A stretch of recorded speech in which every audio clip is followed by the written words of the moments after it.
Spring has well and truly sprung here in the Riverina, which means that the canola fields are out in full force in all their yellow glory. So to make the most of it, my best friend Ellie and I are planning to ride our bikes from Wagga Wagga through the canola over to Coolamon and back.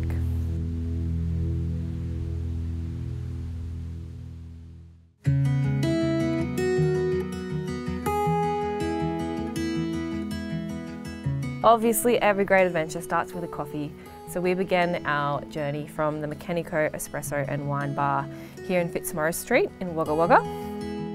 After fueling some much needed caffeine for the day, we headed up Fitzmaurice Street and we crossed the Murrumbidgee River. The wind did start to pick up, however, we weren't too worried.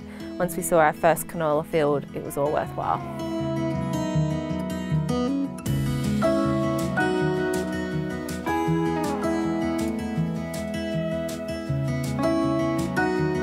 Choosing a bike as our mode of transport meant that we could really slow down and enjoy it and spend the day immersed by a sea of yellow.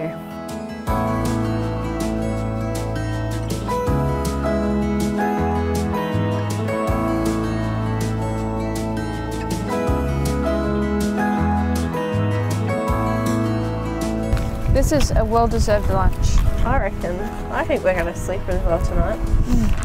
There's canola oil in my lunch that I'm eating by the canola oil, straight from the source.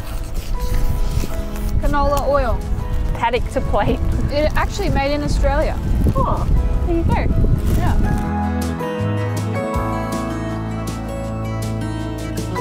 Canola is one of Australia's largest crops, and if you're ever driving through New South Wales at this time of year, particularly towards the end of winter and early spring, the canola is in full bloom. The paddocks are an endless sea of yellow, and it is a spectacular sight to see.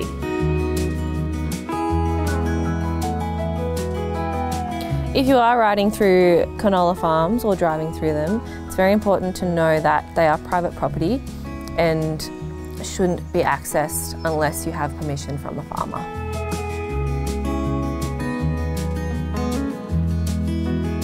In the afternoon we rode through Mara, which is a lovely little country village.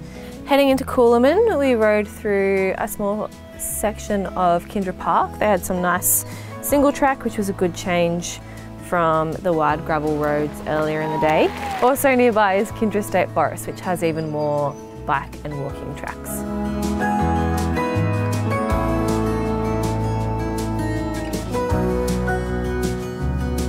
Our first stop in Coolamon was to pick up a delicious cheese box from the Coolamon Cheese Co, which was a welcome reward for 60 kilometres of riding into a headwind.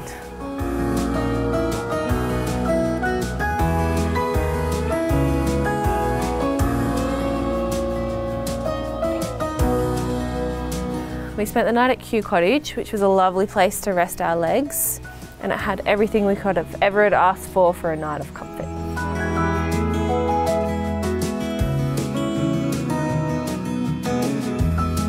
There was only one thing left to do, which was to crack open our cheese box, put our feet up and settle in for the night.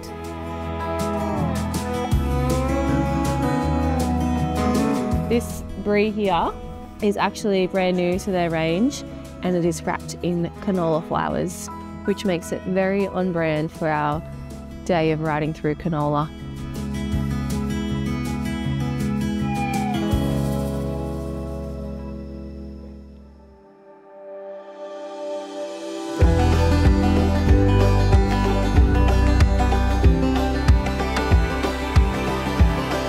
We were up nice and bright and early this morning. We wanted to head out at sunrise so that we could get some of the best morning light through the canola.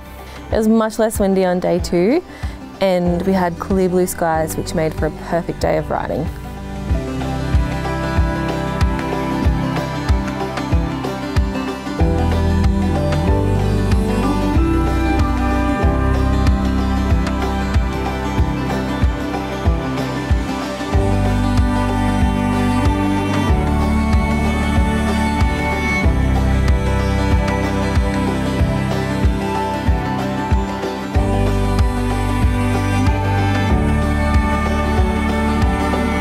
most of my outdoor adventures being overnight hikes and roughing it out in the bush. It was so nice to do something different on bikes and to have somewhere lovely to stay, which added a little bit of luxury into an outdoor adventure.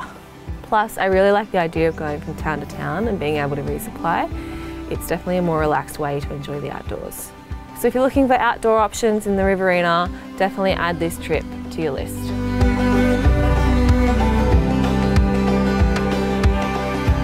We have just arrived back in Wagga after our 60-kilometre ride each way to Coolamon and back.